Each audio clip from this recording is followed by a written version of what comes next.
on est dans la perpétuation d'une tradition. C'est-à-dire que c'est pas tout ce qui est nouveau est mieux, c'est pas non plus tout ce qui est ancien est mieux, hein, parce que quand on vieillit, c'était mieux avant. C'est pas ça, c'est simplement que pour l'instant le soleil se lève du même côté. Il y a des lois qui n'ont pas changé. L'espèce humaine, c'est un clin d'œil dans l'évolution de la planète, c'est rien.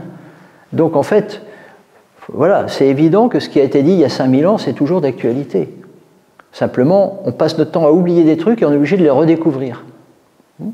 Donc dans des bouquins comme le Neijing, on vous explique comment certains chocs émotionnels particuliers provoquent certains cancers particuliers.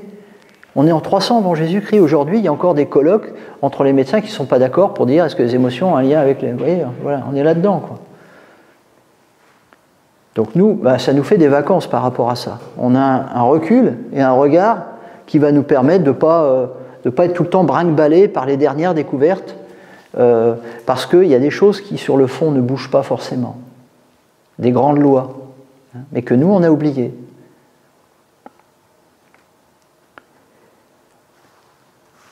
Parce que la médecine occidentale procède par révolution. La science procède par révolution. C'est-à-dire que le principe de la science, c'est de détruire la théorie précédente pour placer la sienne. C'est très guerrier comme logique. Voilà, on a pris plaisir à détruire la médecine d'Hippocrate quand on a découvert la petite circulation, tout ça. Puis après, Pasteur a pris plaisir. C'est peut-être pas fait exprès au départ. Il trouve un truc, c'est bien, mais pourquoi faut-il que cette nouvelle découverte balaye les théories anciennes comme si c'était devenu de la merde? C'est pas juste. C'est-à-dire qu'en fait, il y a des choses qui étaient bonnes, pourquoi on ne les garde pas? Et ça, c'est propre à la mentalité chinoise de ne pas jeter tout, le bébé avec l'eau du bain, de dire ça c'était bien, mais voilà, il y a ça aussi. Et du coup, on avance et ça prend une forme différente. Alors chez nous, voilà, il faut détruire pour... Le masque, c'est bon, c'est pas bon. Après, vous voyez ce que je veux dire? On est dans ces trucs-là, c'est toujours t'es pour ou t'es contre, c'est bon ou c'est pas bon? Mais attends, c'est quoi? C'est blond ou c'est noir? C'est pas comme ça la vie.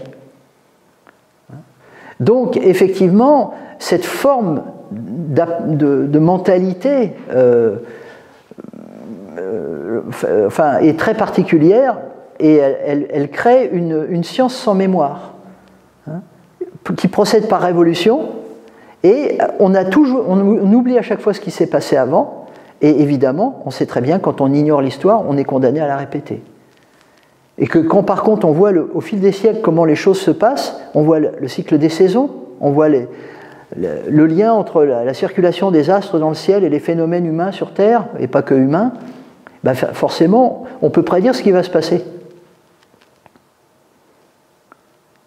Et c'est pas parce qu'on est voyant, c'est pas parce qu'on est Madame Irma, c'est parce qu'on sait que telle planète va passer à tel endroit et qu'il va se passer tel truc. Donc la révolution est permanente, disait l'autre.